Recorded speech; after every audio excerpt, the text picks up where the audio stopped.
फ़हीम अशरफ, खुशदिल शाह, उस्मान खान और तैयब ताहिर के सिलेक्शन के ऊपर काफ़ी सारे सवालात उठ रहे हैं।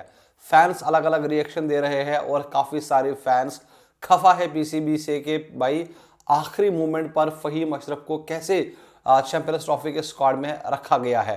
कल पाकिस्तान ने चैंपियंस ट्रॉफी का स्क्वाड जारी कर दिया। उसमें 5 से 6 खिलाड़ी ऐसे हैं जो अभी तक पाकिस्तान टीम का हिस्सा नहीं थे, लेकिन जो डिजर्विंग कुछ कैंडिडेट्स थे या जो कुछ प्लेयर्स थे उनको पाकिस्तान टीम में शामिल नहीं किया गया। और सबसे हैरानकुन डिसीजन था फ़हीम अशरफ का होना। अगर जो खुशदिल शाह की बातें पहले से चल रही थी और लोगों ने मन भी बना लिया था कि शायद चैंपियंस ट्रॉफी में खुशदिल शाह होंगे, लेकिन फ़हीम अशरफ के बारे में शायद ही किसी ने सोचा होगा। तो कल फ़हीम अशरफ का भी नाम है और जो नेशनल सिलेक्टर है असद शफीक पीसीबी के, उनसे ये सवाल हुआ कि भाई फ़हीम अशरफ को आपने क्यों खिलाया। जो असद शफीक है वो कहते हैं कि भाई हमें एक फास्ट बॉलिंग ऑलराउंडर चाहिए था जो बल्लेबाजी भी कर सकता है और गेंदबाजी भी कर सकता है, इसलिए जो फ़हीम अशरफ है वो हमारे पास बेस्ट चॉइस थी। 2 सालों के बाद, हालांकि 2.5 सालों के बाद फ़हीम अशरफ पाकिस्तान के लिए अब आपको खेलते हुए नजर आएंगे। और अगर इनके कैरियर पर आप नज़र डालेंगे, 34 मैच फ़हीम अशरफ खेल चुका है, अभी तक 300 रन नहीं है इनके कैरियर में। 34 मैच वो खेल चुके हैं और 300 रन नहीं है, तो क्या बल्लेबाजी कर सकता है फ़हीम अशरफ।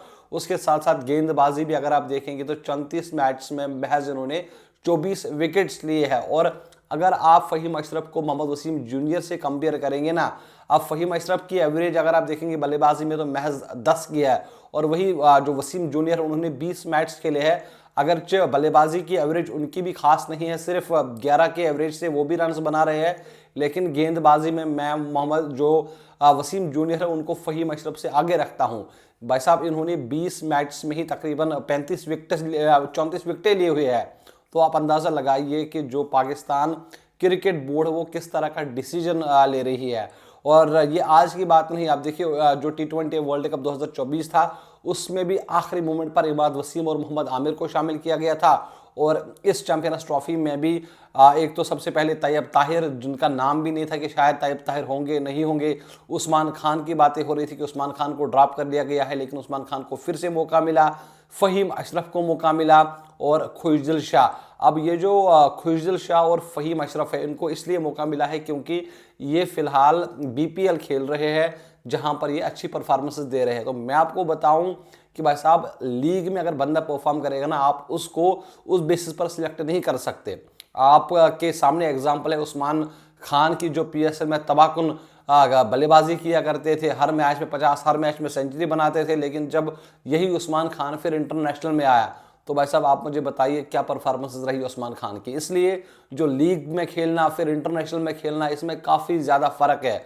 और लीग में खेलना आसान है, लेकिन जो इंटरनेशनल्स पर भाई साहब जब आप खेलते हैं, पाकिस्तान के लिए खेलते, तो वहाँ पर खेलना बड़ा मुश्किल हो जाता है इन लीग प्लेयर्स को। और एक एग्जांपल आपके सामने है आज़म खान की। आप देखिए पिछले कुछ सालों से आज़म खान लीग्स खेल रहे हैं और वहाँ पर वो बड़े बड़े छक्के लगा रहे हैं, लेकिन जब पाकिस्तान में उनको मौका मिला तो आज़म खान ने भी काफ़ी ज़्यादा स्ट्रगल किया है। दूसरी तरफ से मुझे लग रहा है कि जो शाहदाब खान है, अगर कल असद शफीक ने कहा कि भाई हमें एक्सपीरियंस चाहिए, तो फिर शाहदाब खान जैसे एक्सपीरियंस आपके पास नहीं है किसी भी खिलाड़ी में।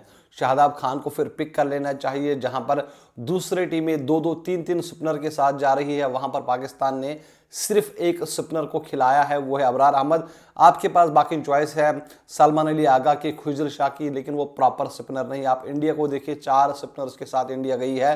रविंद्र जडेजा है, कुलदीप यादव है, अक्षर पटेल है, और भी एक खिलाड़ी उनका है जो स्पिन कर सकता है। तो पाकिस्तान का जो चैंपियंस ट्रॉफी का स्क्वाड है, मुझे लग रहा है कि एक तो ओपनिंग में प्रॉब्लम है। और असद शफीक भाई साहब, मतलब जब उनसे ये सवाल किया गया कि भाई ओपनिंग के बारे में कौन ओपन करेगा, तो वो कह रहे थे कि भाई अभी कोई डिसीजन नहीं है, जब मैच आएगा कंडीशन के हिसाब से, पिच के हिसाब से देखा जाएगा। कभी साउथ शकील कर सकता है, कभी फ़खर जमान के साथ बाबर आजम भी आ सकता है। तो ये आप देखिए, ये सिलेक्शन कमेटी का कहना है।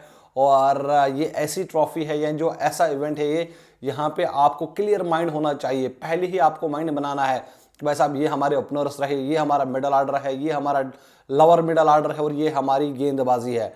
लेकिन पाकिस्तान हमेशा की तरह एक तो आखिरी में उन्होंने स्क्वाड जारी किया और अभी भी अगर आप देखेंगे तो मुझे सेटल यूनिट नज़र नहीं आ रहा है।